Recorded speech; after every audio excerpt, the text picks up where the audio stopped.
Hello.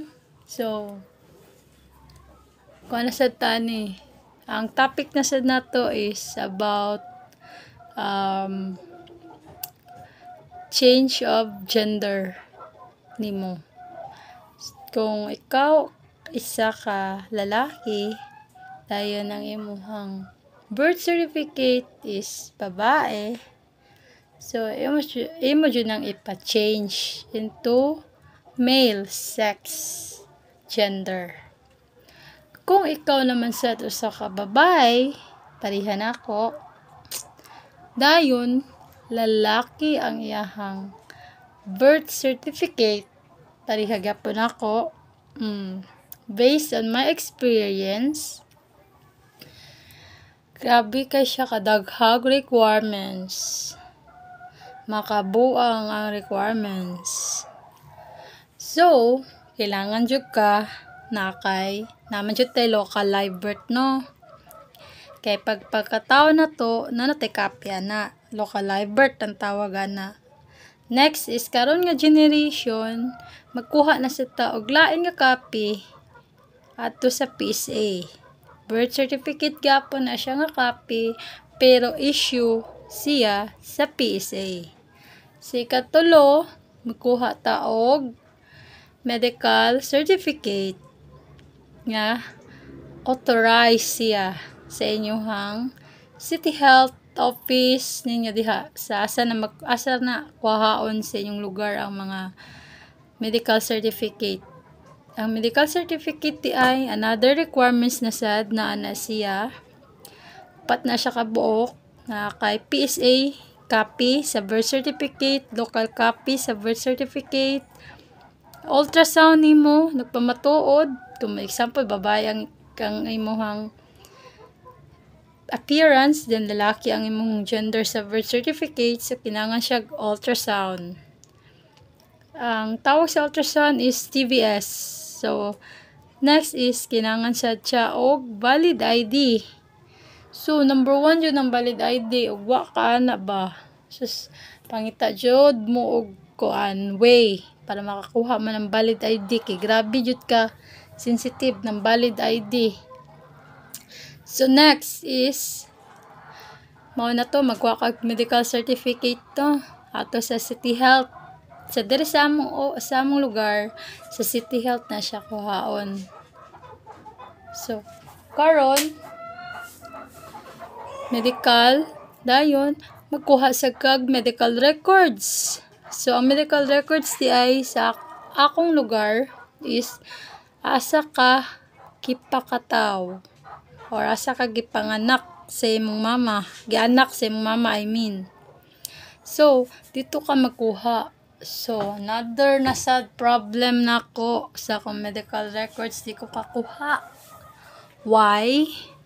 Because ang login daw sa ilaha dito is dili name sa akong mother, which is ang nakabutang daw dito is alias ra or ang iyahang nickname.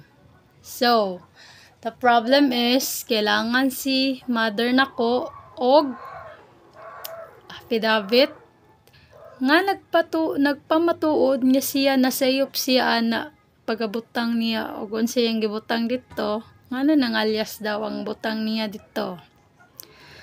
So perting labara, may gani diri sa among lugar is any nasa syudad ka, sa among lugar is sa city jud ka, or sa akong lugar nga nasa province dapit is libre ang public attorney's office na ay PAW diri. Sus, makales na sad ka, ang imo na lang hago.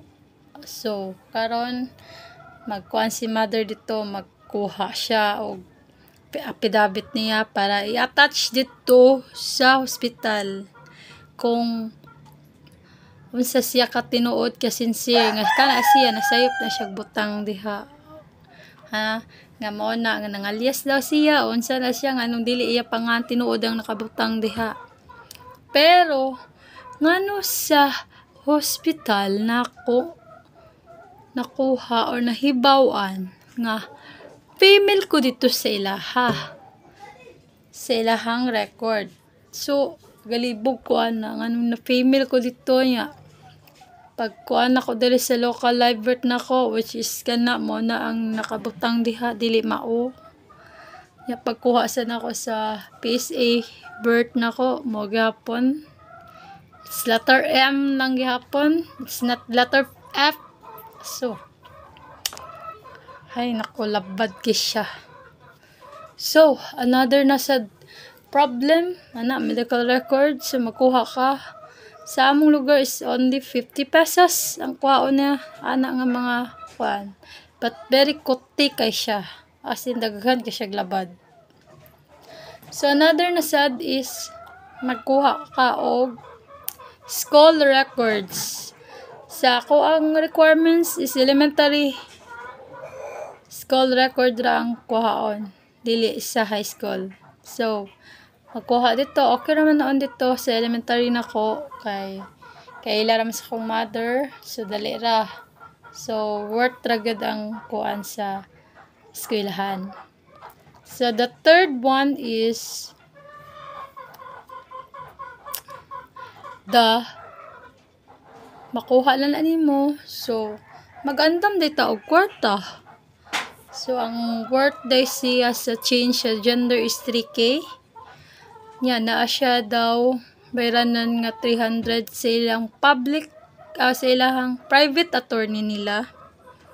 Sila mohimo ana na sila attorney ila. 300 daw ang bayad diri sa akong lugar ha. Dayon naa siya publishing, ipapublish pa din ni nato ang atong mga kuan, ihayag din siya sa newspaper. Anabay mo babag ani. Worth siya diri sa amwa og 721 pesos. 725 di ay, sorry. 725 sa pa-publish siya, sa pinakabarato pa jud siya nga newspaper publishing diri sa among lugar. So karon ang pagpa-publish din nato is dali ra siya ang papapublish. Nara siya kwaon nga documents nimo o katong gikan sa PSA nga gihatag nila para ipapublish. Notice of publication ihatag to nila.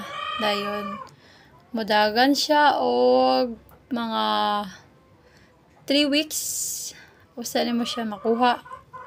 So inikuha na is diretso ra kuha na ka sa iyahang OR, nihatag nila, dayon nara sila, kuha na dayon, release ra dayon. Then human nimo ana sa publishing, once makuha na to nimo ang affidavit nila nga gihimo nga walay nibabag, walay kakulian, imo tong ipasa sa PSA ora-orada. Kung kalusan naman siya nakuha, example, kung kaya pa sa oras nga dili pa malasing kuhan, go. You must go. Dayon, pasa din na nimo dito. Dayon, humala na, tagaan kanila og days, og baron, or sa nadadlaw, kung nasan nila ganahan, nga mahatag nila ang documents. Sad niya, daghan kay mga papel, baga ka siya nga papel, asin baga. Na dito mga affidavit mo nga gibayran nimo og worth of 300, na dito mga papilis nga mga pangsirukan nimo nga mga gipasa nimo sa PSA,